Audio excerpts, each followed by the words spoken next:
Hello friends, welcome back to Ahusha channel. আজকে আমি তোমাদেরকে বানিয়ে দেখাবো খুবই মজাদার একটি রেসিপি, ফ্রেঞ্চ ফ্রাই। খুবই সহজ এবং ঝটপট এটি তৈরি হয়ে যায়, কোনো রকম ঝামেলা ছাড়াই। তো চলো তাহলে আজকে রেসিপিটি দেখে নেওয়া যাক। সবার প্রথমে আমি এখানে নিচে একটা বড় সাইজের আলু, সেটাকে এখন আমি ভালোভাবে ছিলে নেব।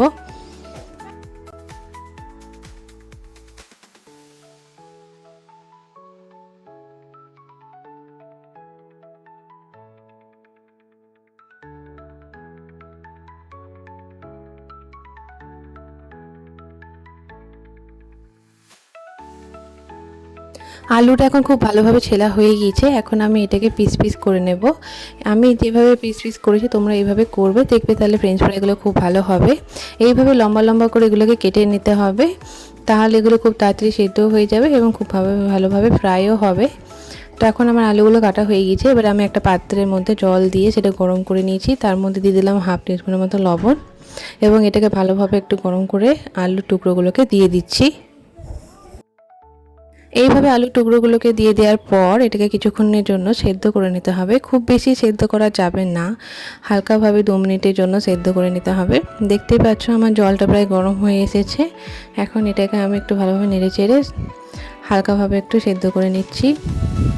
খুব বেশি সেদ্ধ করলে কিন্তু আলুগুলো গলে যাবে, তখন ফ্রেঞ্চ ফ্রাইটা আর হবে না মুচমুচে।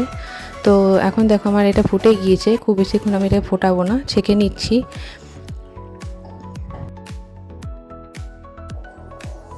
এখন আলুগুলো আমার ছাঁকা হয়ে গিয়েছে এবং একটা টিস্যু দিয়ে আমি এগুলোকে ভালোভাবে জলটা টেনে নেয়, সেই জন্য এটাকে ভালোভাবে একটু শুকিয়ে নিচ্ছি, যাতে আলুগুলোর মধ্যে কোনো রকম জল না থাকে। এবং এটা কিছুক্ষণ ফ্যানে রেখে দেবো, যাতে যে জলটা আছে সেটা যেন একটু ড্রাই হয়ে যায়। এখন আমি এর মধ্যে দিয়ে দিচ্ছি কর্নফ্লাওয়ার। এই কর্নফ্লাওয়ারটা দিলে আলুর যে মানে টুকরোগুলো আমরা ফ্রাই করব সেগুলো কিন্তু খুব মুচমুচে হবে। কর্নফ্লাওয়ার না দিলে কিন্তু হবে না, এক্ষেত্রে তোমরা কিন্তু অবশ্যই কর্নফ্লাওয়ারটা অ্যাড করবে। এখন আমার কর্নফ্লাওয়ারটা মাখানো হয়ে গেছে আলুর টুকরোগুলোতে। এখন তেল গরম করে আমি এই আলুর টুকরোগুলো এর মধ্যে দিয়ে দিচ্ছি। এক্ষেত্রে কিন্তু তেলটা হাই ফ্লেমে রাখতে হবে, ফুল গরম হলে তখনই কিন্তু আলুর টুকরোগুলো অ্যাড করতে হবে। এক্ষেত্রে কিন্তু আমি গ্যাসের ফ্লেমটা হাই ফ্লেমে রেখেছি, যাতে আলুগুলো ভালোভাবে মুচমুচে হয়ে যায়। এখন এটাকে আমি হালকা ব্রাউন করা পর্যন্ত ভাজবো। এইভাবে ভালোভাবে ডুবো তেলের মধ্যে ছেঁকে নিলে কিন্তু আলুগুলো খুব ভালোভাবে ফ্রাই হয়ে যায়। দেখতে পাচ্ছ আমার এই আলুগুলো মোটামুটি গোল্ডেন কালার হয়ে এসেছে।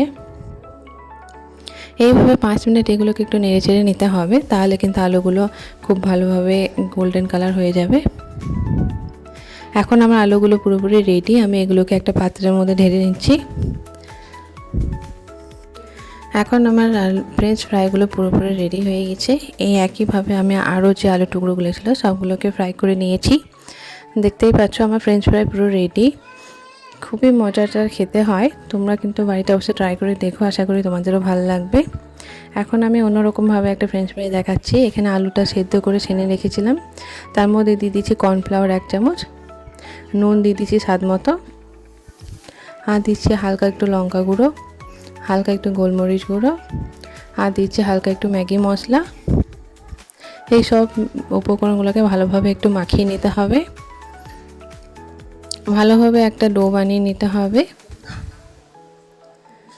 দেখো আমার ডোটা রেডি হয়ে গেছে। এখন আমি একটা কেরি প্যাকেট দিয়ে এটাকে ভালোভাবে একটু চেপটে নিচ্ছি। খুব বেশি পাতলা করা যাবে না, মোটামুটি মোটা সাইজে করতে হবে। একটা রুটি বেলে নিতে হবে মোটা সাইজের। এটাকে এবার পিস পিস করে নিতে হবে এবং ঠিক একইভাবে তেল গরম করে এগুলোকে ফ্রাই করে নিতে হবে।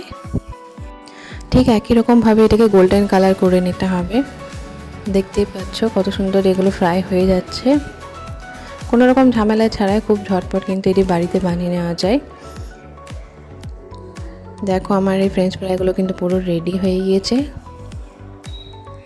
ঠিক একই রকমভাবে আমি আরও যে টুকরোগুলো ছিল সবগুলোকে ভালোভাবে এইভাবে ছেঁকে নিচ্ছি। আমার এই রেসিপিগুলি যদি তোমাদের ভালো লেগে থাকে তাহলে কিন্তু অবশ্যই লাইক, কমেন্ট এবং সাবস্ক্রাইব করতে ভুলবে না। আমার এই ফ্রেঞ্চ ফ্রাইগুলো এখন পুরো রেডি। এগুলোকে আমি একটা পাত্রের মধ্যে রেখে দিচ্ছি। তোমরা কিন্তু বাড়িতে অবশ্যই ট্রাই করে দেখো, আশা করি তোমাদের সকলেরই ভালো লাগবে। এবং কেমন হয়েছে এই ফ্রেঞ্চ ফ্রাইটি আমাকে কিন্তু অবশ্যই কমেন্ট করে জানিও। ভিডিওটি পুরোটি দেখার জন্য কিন্তু অসংখ্য ধন্যবাদ। দেখা হবে নতুন একটি রেসিপি নিয়ে।